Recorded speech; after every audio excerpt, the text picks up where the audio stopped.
A single mother was evicted with her daughter, until a CEO approached and, in the middle of nowhere, steam billowed from the hood of a rusty old car. Beside it stood a tearful woman clutching her daughter's hand, evicted, broke, and lost. But fate was about to intervene. The rain had started slowly, just a misting at first, but by the time Emily Carter's '99 Honda Civic shuddered to a stop on the cracked asphalt of Highway 78, the sky had opened up. A hiss of steam curled from beneath the hood as her hands clenched the wheel, knuckles white. "Not now," she whispered, a sob caught in her throat. In the back seat, 8-year-old Lily stirred under the blanket Emily had wrapped around her hours ago. Her small voice cut through the quiet panic. "Mommy, why are we stopping?" Emily blinked back tears, pushed the door open, and stepped into the cold downpour. She pulled her frayed hoodie tighter and popped the hood. Smoke and the acrid stench of burnt oil hit her hard. The engine was dead. She didn't need a mechanic to tell her that. Her fingers trembled as she pulled her phone from her jacket pocket. Dead. Of course. They'd been on the road for 2 hours, trying to make it to Savannah, where a high school friend had agreed to let them crash on her couch. It wasn't a real solution. Just a pause in the spiral. Emily had scraped together her last $78 for gas, diapers, and the smallest room at a motel the night before. Now she had nothing. Not even shelter from the rain. Before I continue, let me know where you are watching from, and don't forget to like and subscribe for more real-life inspired stories just like this one. She closed the hood with a dull thud and walked to the passenger side. Lily opened the door, her big eyes filled with worry. "We'll figure this out, sweetheart," Emily said, forcing a shaky smile. Lily climbed out into the rain without question and reached up to hold her mother's hand. The road was nearly empty, only the occasional hum of tires in the distance, most of them flying past without slowing down. About 3 miles down the road, a black Mercedes-Benz EQS glided smoothly along the slick highway. Inside, Alexander Hale tapped his fingers on the steering wheel in rhythm with the low jazz humming from his speakers. He wasn't supposed to be here, not on this road, not on this day. But after the media storm about the company's recent labor scandal, he'd needed to disappear. Hale Innovations was being torn apart online. He hadn't even known the depths of corruption in the lower levels of his operations until last week. So here he was, in a luxury vehicle that smelled like new leather and opportunity, driving alone into the countryside to think. Until he saw them. 2 figures, soaked in rain. A woman in torn jeans and a hoodie, holding the hand of a little girl with cartoon sneakers and matted curls. Alexander's foot lifted off the accelerator. His instincts were quick, cold, efficient. Keep going. He didn't stop for strangers. He didn't get involved. But then something caught his eye. The girl, she wasn't crying. She was trying to shield her mother with a small backpack, failing miserably, but still trying. He slowed down and pulled to the shoulder. Emily saw the car stop and her heart jumped. A black car. Fancy. Too fancy. Her instincts screamed, "Don't trust him." The driver's door opened, and out stepped a tall man in a long charcoal coat. His hair, dark and slick, looked untouched by the storm. He walked toward them, careful, measured. "Are you okay?" he asked, voice calm and direct. Emily hesitated. "We're fine. Just, the car broke down." He looked at the Civic, then back at her. "Looks like more than a breakdown." Emily's tone stiffened.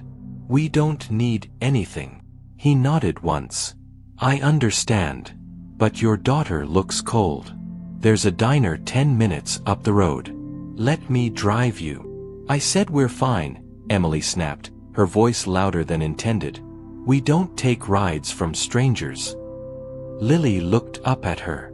"Mommy." Alexander crouched slightly to meet Lily's eyes. "Hi there. I'm Alex. I promise I'm not scary." Lily smiled faintly. "You talk like TV people." That made Alexander chuckle, then glance up at Emily again. "Look," he said. "You don't know me. I get it. But the rain's not letting up, and your kid's shivering. You can sit in the back. I'll drop you at the diner and go." Emily was torn. Every fiber of her survival instincts screamed to refuse. But Lily's skin was cold. Her lips were slightly blue, and the wind had begun to howl. "Fine," she said. "Just the diner." Inside the warm Mercedes, Lily relaxed, giggling quietly at the glowing screen in the back seat. Emily sat stiffly, arms crossed. "I don't usually do this," she muttered. "I figured," Alexander replied, keeping his eyes on the road. They reached the diner quickly. The hostess eyed them suspiciously, Emily in worn clothes, Lily dripping wet, and a man in a coat that cost more than the diner's monthly rent. Alexander waved her off and found a booth in the corner. He ordered coffee. Emily got hot cocoa for Lily and nothing for herself. She finally looked him in the eye. "Why'd you stop?" she asked. "Really?" He hesitated, then answered, "Because I know what it's like to need help." She scoffed. "You, in that suit, that car." "I didn't always have them," he said. "My mother, she didn't either." Emily didn't respond. He pulled out a card and slid it across the table. "You don't have to call. But if you need a mechanic or somewhere safe, I can help." Emily stared at it. Then at Lily, whose eyes were now drifting closed from warmth and sugar. "I don't take handouts," she said. Alexander nodded. "Good. It's not a handout. It's just a door. You choose whether to walk through it." He stood, dropped a $50 bill on the table, and left without waiting for thanks. Emily stared out the window as his car disappeared into the rain. The neon buzz of the motel sign flickered as Emily unlocked the door to room 12. The room smelled like bleach, old curtains, and sadness. Lily tiptoed in, clutching her backpack like it held her whole world. Emily closed the door behind them and leaned her forehead against it for a second longer than necessary. She didn't cry. She couldn't afford to. They had one night to figure out what came next. Emily laid out Lily's pajamas, just a faded unicorn shirt and cotton leggings, and helped her change. The girl was still warm from the cocoa, but her skin felt clammy. "You okay, baby?" she asked, pressing her palm to Lily's forehead. Lily nodded. "Just sleepy." But Emily's worry deepened. Her daughter's breathing sounded heavier than usual. Her nose had begun to run, and her cheeks were unusually flushed. She reached for her phone out of habit. Still dead. She cursed under her breath. No charger. No coins left. Her last $20 bill was crumpled in her coat pocket, and it had to stretch into tomorrow somehow. She wrapped Lily in the scratchy motel blanket, kissed her forehead, and sat in the dark beside her. Then, something unexpected. Lily whispered, "I liked him, Mommy. The man with the car." Emily turned. What? He had kind eyes. And he didn't ask weird questions. He just helped. Emily felt her throat tighten. It had been a long time since she'd met someone who gave without taking. People always wanted something. She sat silently for a while. Then she pulled the business card from her coat pocket. Alexander Hale, CEO, Hale Innovations Group. His number was typed cleanly beneath his name. No assistant line. No barrier. She looked at Lily again, sweating now, tossing slightly in her sleep.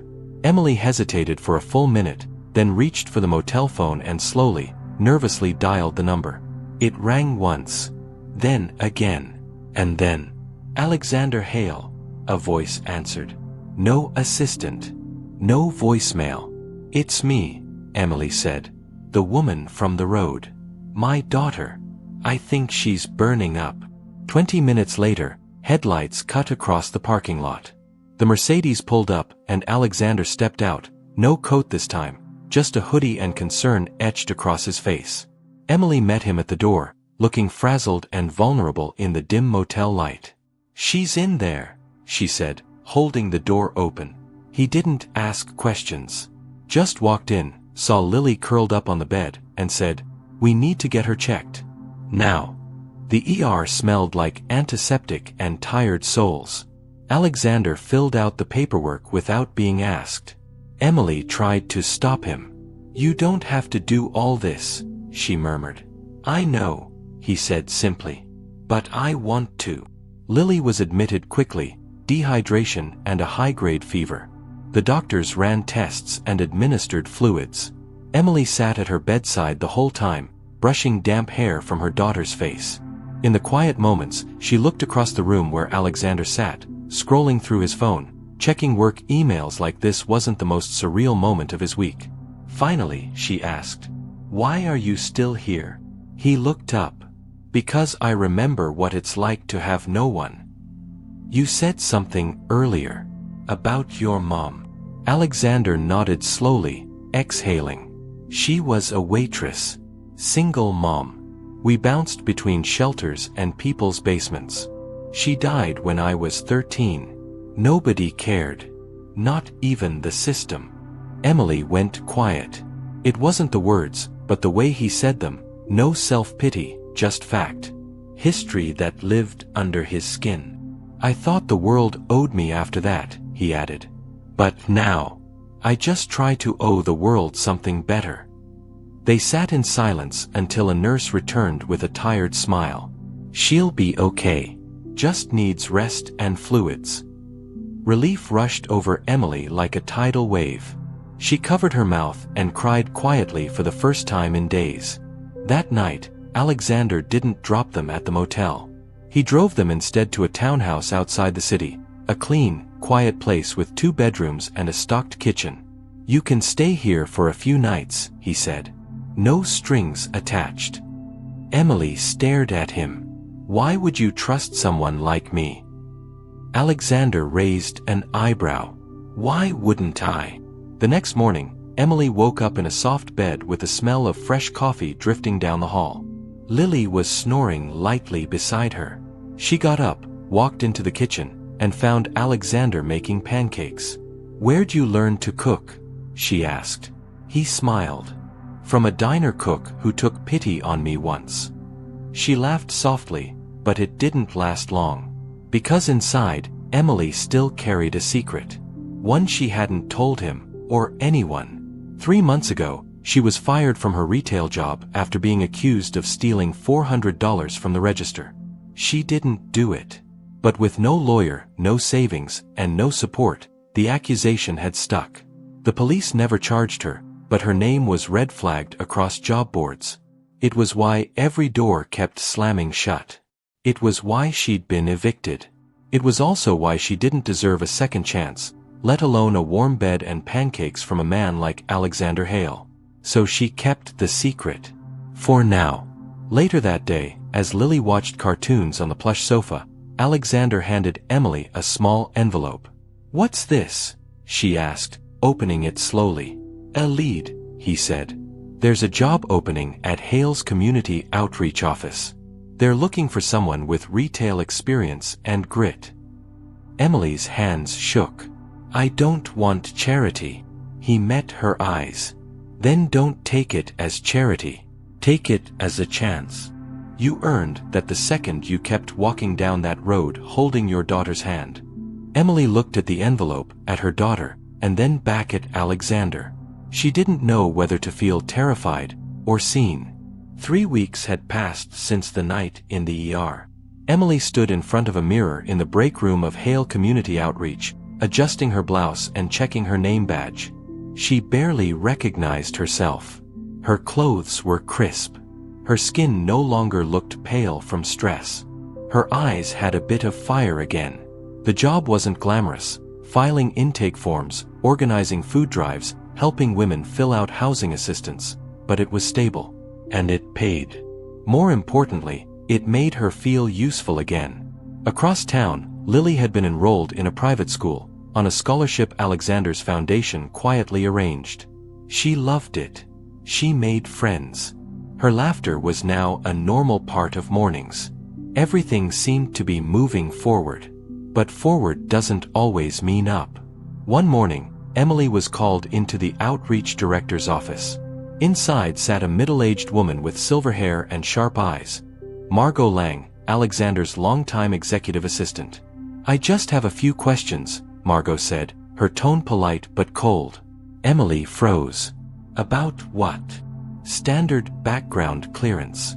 We run full vetting on anyone working under our public sector division, especially when dealing with grants and donors. Emily's throat went dry. I already filled out the forms. I told the truth. Margot leaned forward, lowering her voice. Did you mention the incident at Myra's fashion last year? Emily flinched. That was a false report. I was never charged. But you were terminated, Margot replied evenly. You didn't disclose it. Emily's hands clenched on her lap. Because it wasn't relevant. I was accused of stealing something I didn't take. Margot raised an eyebrow. Do you have proof? Emily's silence was all the answer she had.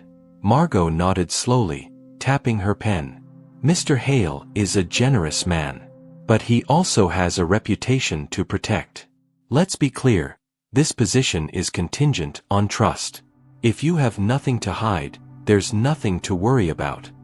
Emily left the office shaking. That night, she sat alone in her room in the townhouse, her daughter asleep beside her, and stared at the ceiling. Why was Margot digging? Had Alexander sent her? Was all of this, her job, the help, the house, just part of a controlled act? The warmth she had begun to feel started to turn cold. Her life was finally improving, but it felt like a glass tower. One whisper of doubt could shatter it. The next morning, she returned to the outreach office to find her ID badge deactivated. Panic bloomed in her chest. Before she could even ask questions, a staff member handed her an envelope. Temporary leave pending background review. Her stomach turned. The past was clawing its way back, and winning. She stormed into Alexander's corporate tower that evening, bypassing reception like a woman possessed. She found him in a meeting room, alone, hunched over his laptop. He looked up in surprise. Emily, you let them dig into me? Her voice cracked with emotion. You said this was a door, not a test. Alexander stood slowly. What are you talking about? Margot, she hissed. She knows everything. The job I lost, the theft accusation. She pulled my record. Alexander's face shifted, from confusion to realization to guilt. I didn't send her, but I should have stopped her. Emily took a step back, arms wrapped around herself like armor. So what? I'm just another risk to your image? Another project to control. His expression softened. No, you're not a project. You're the first person I've helped who made me feel. Feel what? She snapped. Like you've redeemed yourself for your mom? Is that what this is? You didn't save her, so now you're saving me. His silence confirmed more than words could. Emily turned. We're leaving. Emily, please. No, her voice was steel. You don't get to own me just because you rescued me once. She walked out with tears in her eyes, and no clear plan. That night, Emily and Lily slept at a women's shelter on the edge of town. The blankets were thin. The heater barely worked. But she felt like she had her dignity back. Lily curled up beside her and whispered, Are we going to see Mr. Alex again? Emily stroked her daughter's hair. I don't know, baby. But he didn't yell. He helped. Emily closed her eyes. The child always saw more clearly than the adult. Meanwhile, back at Hale Tower, Alexander sat in his office long after the lights had gone out. He poured himself a glass of scotch, untouched, and stared at an old photo tucked into his desk drawer. A woman in a waitress uniform. A young boy with tangled hair smiling wide. His mother. He spoke aloud, softly. I never got there in time for you, but maybe I did too much for her. The door creaked. Margot entered. She walked out, she said bluntly. Alexander nodded. Margot added, You wanted honesty. I gave you that. He turned to her, sharply. And you broke her in the process. Margot didn't flinch. Then fix it. But next time, maybe lead with trust. A week passed. Then 2. Emily worked part-time cleaning houses and at a diner. She barely scraped by, but refused to reach out. Until one day, as she picked Lily up from school, a new school thanks to a scholarship they could no longer afford, a counselor called her in. "There's something you need to see." She handed Emily a sealed envelope. Inside was an anonymous grant, 3 months of tuition, fully paid, under a foundation she didn't recognize. But Emily knew who it was from. She stepped outside and let the cold air sting her cheeks. That night, she didn't cry. She just held her daughter close and whispered, "Maybe not all help is control. Maybe some help is just help." Spring brought softer air and quieter nights, but for Emily, the chill of uncertainty still lingered. Life had steadied, but never quite stabilized. Every dollar mattered. Every night at the shelter came with a whispered prayer that tomorrow wouldn't bring more disappointment. But still, she kept moving. For Lily. For herself. What she didn't know was that everything was about to change. It began with a phone call. A blocked number. Emily nearly ignored it, but something in her gut urged her to answer. "Hello, Miss Carter?" a woman asked. "Yes. This is Detective Rowley, Internal Affairs with the Midtown Precinct. Are you familiar with the name Myra's Fashion Retail?" Emily's body tensed. "Yes. I used to work there." The detective's tone shifted slightly, less formal, more understanding. "We've arrested the assistant manager there, Thomas Jensen. He was caught embezzling thousands. During the investigation, we found your name on a list of employees falsely accused to cover up missing funds." Emily's knees gave out and she slid into a chair. What does that mean?" "It means we're clearing your name," Rowley said gently. "You were wrongfully terminated. Your file will be officially expunged, and we're issuing a statement. Would you like a copy for your records?" Emily couldn't speak. Her throat tightened, but no tears came. Only a slow, overwhelming relief.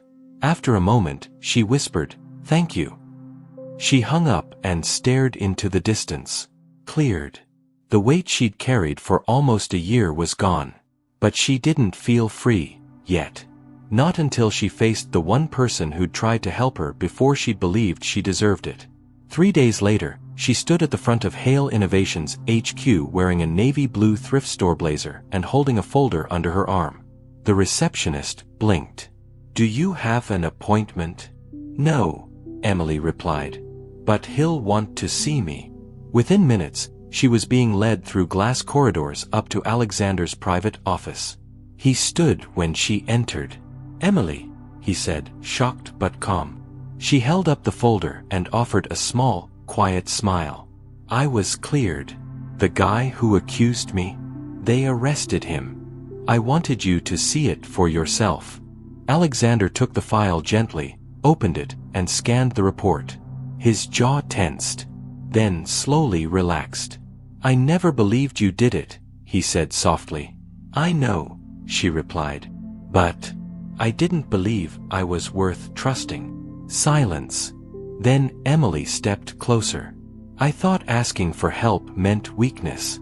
But I see now, sometimes it's strength.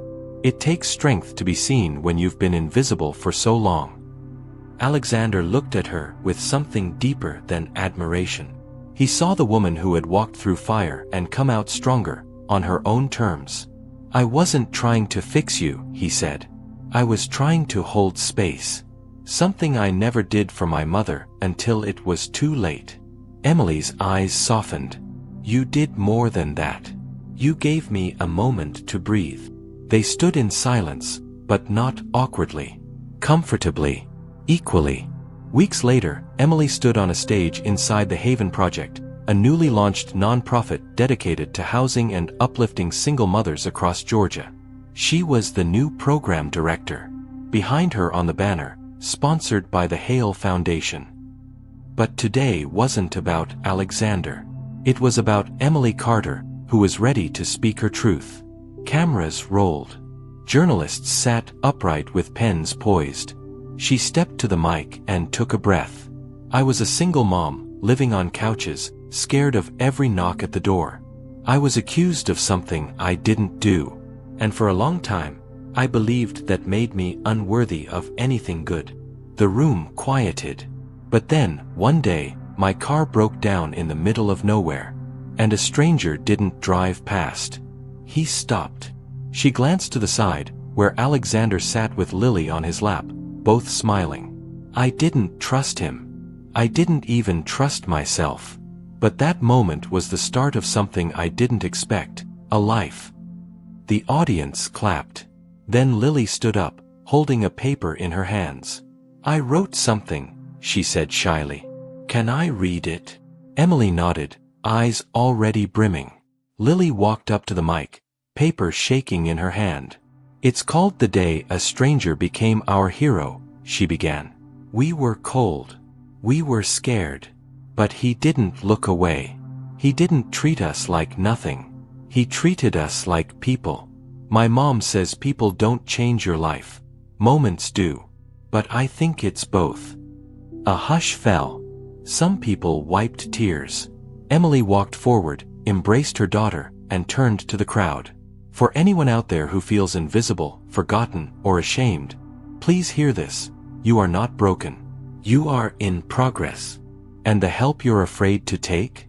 Sometimes it's exactly what makes you whole again. After the event, outside the center, Emily walked beside Alexander. I never said thank you, she murmured. You didn't need to. Lily skipped ahead, hair bouncing in the sunlight. You know, Alexander smiled faintly, the Civic's still in the shop. Mechanic says it's a miracle it made it as far as it did. Emily laughed. That car had more heart than engine. Well, he said, pulling keys from his pocket, maybe this one will have both. He pointed to a modest gray hybrid parked nearby. A red bow sat on the windshield. Safe. Reliable. Paid in full. Emily blinked. I can't. You already did, he said. You proved you're stronger than your scars. She paused, then took the keys. And for the first time in a long time, she didn't feel like she was taking a gift. She felt like she was stepping into a future she earned. If this story left a mark on your heart, like and subscribe now for more emotional stories of hope, struggle, and second chances. We bring you life-changing tales that remind us all, it's never too late to be seen.